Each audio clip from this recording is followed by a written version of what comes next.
সকালে টিফিন খেতে কি লুচি পড়ে আছে, লুচির সাথে খাবার কিছু নেই। সো ভাবলাম না, একটা ডিম এগ আলু পিৎজা করা যাক। তার জন্য এখানে করে নিলাম আলু ঝুরো ঝুরো করে কুচি করে নিলাম, ঠিক আছে। এই বড়ি দিয়ে দেখতেই পাচ্ছ, এখানে পেঁয়াজ লঙ্কা কেটে নিলাম, ঠিক আছে। এবার এইগুলো মিক্স করব, এর সাথে এগটাও মিক্স করব। দেখতেই পাচ্ছ আমাদের ডিমের ট্রে কোথায়, ঠিক আছে। এইগুলো আমার ডিমের ট্রে। ডিমের ট্রেতে কটা ডিম আছে? 1 2 3 4 5 6 7 8 9 10 11 12 13টা। তো এখান থেকে 2টো ডিম চলে যাবে আমার এগ আলু পিৎজার জন্য, ঠিক আছে। যেহেতু কতটা আলু নিয়েছি সেই জন্য 2টো কম্পালসারি লাগবেই। সো চলো দুটো ফাটানো যাক। এই 2টো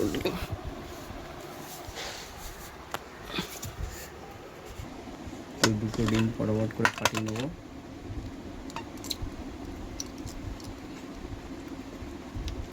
কোনা সে বের করে নিয়ে আসবো। গরিবের ডিম ফুটিয়ে নেবো।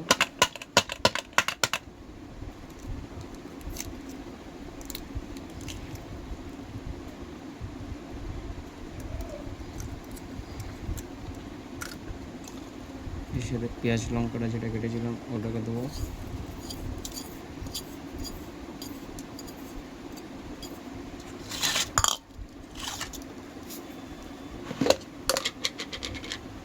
थोड़ा नमक दूंगा।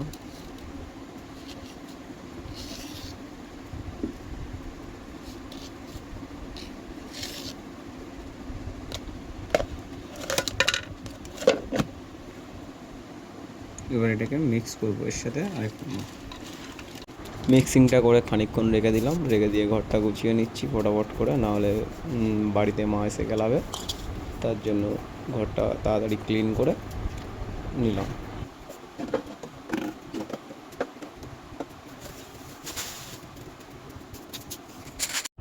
তোমরা দেখতেই পাচ্ছ মিক্সিংটা করে রেখে দেওয়ার পর ঠিক এরকম হয়ে গেছে। গ্যাস করব অন। এখানে লাইটারটা এটাকে করব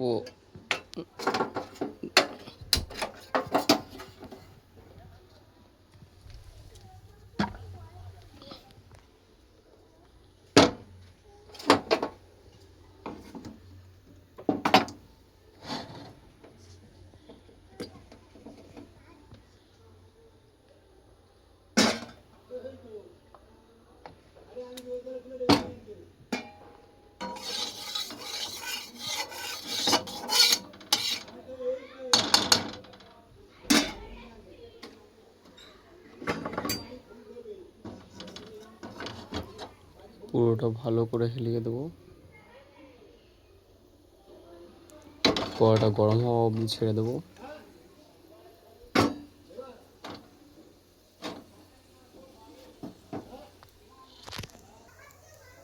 দেখতেই পাচ্ছ কড়া গেছে গরম হয়ে। এবার দেবো এটা।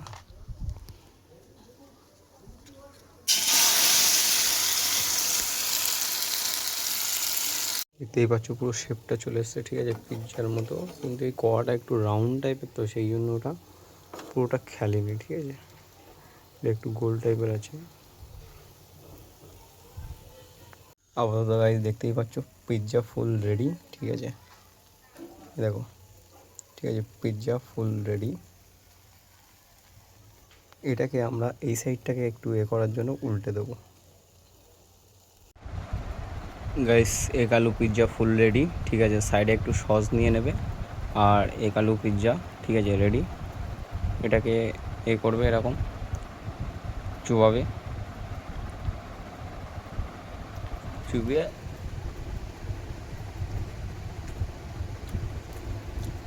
সুপার ভালো লাগবে। বাড়ি একবার তৈরি করে দেখো, ঠিক আছে।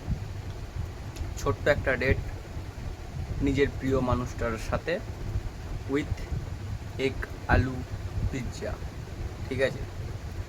যদি প্রিয় মানুষটার সাথে ছোট একটা ডেট সেট করতে যাও ঘরেতে, তাহলে এই রেসিপিটা, এই পিৎজাটা ট্রাই করতে পারো। বাই।